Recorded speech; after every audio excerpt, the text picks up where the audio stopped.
Assalamualaikum warahmatullahi wabarakatuh. Kembali lagi dengan Kak Nurul. Di sini kita akan belajar akidah akhlak dengan tema meneladani sifat utama orang-orang soleh. Nah, adik-adik tahu nggak sih kenapa kita harus belajar meneladani sifat utama orang soleh? Kenapa kita harus mendapat tema itu? Siapa saja kira-kira orang-orangnya? Nah, untuk itu yang pertama adalah Al-Ghazali. Yang kedua adalah Ibnu Sina. Nah, itu ya adik-adik, orang-orang yang sifatnya kita harus teladani. Yang pertama tadi Al-Ghazali. Nah, Al-Ghazali adalah ulama besar Islam.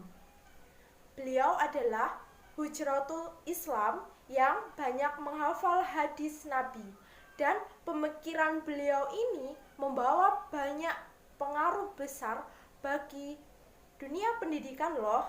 Nah, untuk itu selain pemikirannya ada juga loh karya-karya Al-Ghazali, yaitu dalam bidang filsafat dan logika, dalam bidang akidah Arabin fi usuluddin, dalam bidang prinsip-prinsip agama, dalam bidang tasawuf, miskat, dan lain-lain loh teman-teman.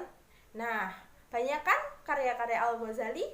Sebab luasnya ilmu yang dimiliki Al-Ghazali, beliau ini adalah pakar fikih yang menguasai seluruh ilmu tasawuf. Nah, tadi kita sudah mengetahui tentang Al-Ghazali.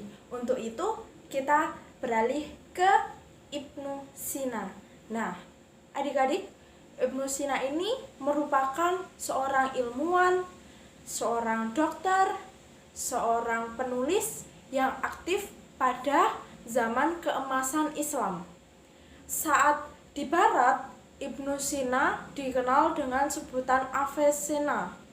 Nah, karena kejeniusan Ibnu Sina, ia banyak mempelajari sendiri berbagai macam ilmu pengetahuan dengan mudah seperti itu. Selain itu, beliau juga sebagai sosok yang gigih dan haus akan ilmu-ilmu pengetahuan. Buku karya Aristoteles yang sebanyak itu ia baca sebanyak 40 kali sampai ia hafal loh teman-teman. Tetapi dia hanya hafal saja.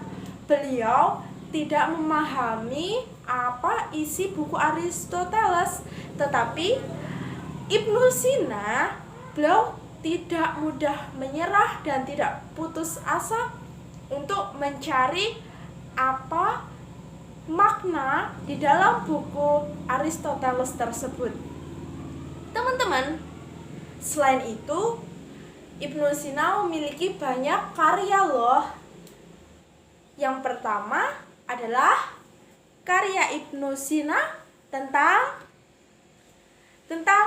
kitab Asy-Syifa. Kitab Asy-Syifa itu adalah kitab yang berisikan tentang obat-obat seperti itu di dalam karya Ibnu Sina.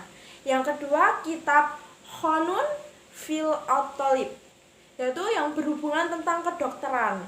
Nah, yang ketiga, kitab Al-Najah.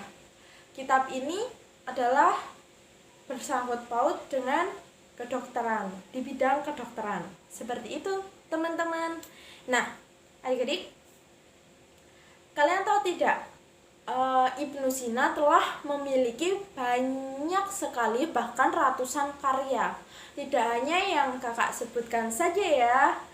Nah, itu tadi kita sudah mempelajari dan kita harus bisa meneladani sifat-sifat orang-orang salih seperti Al-Ghazali dan Ibnu Sina.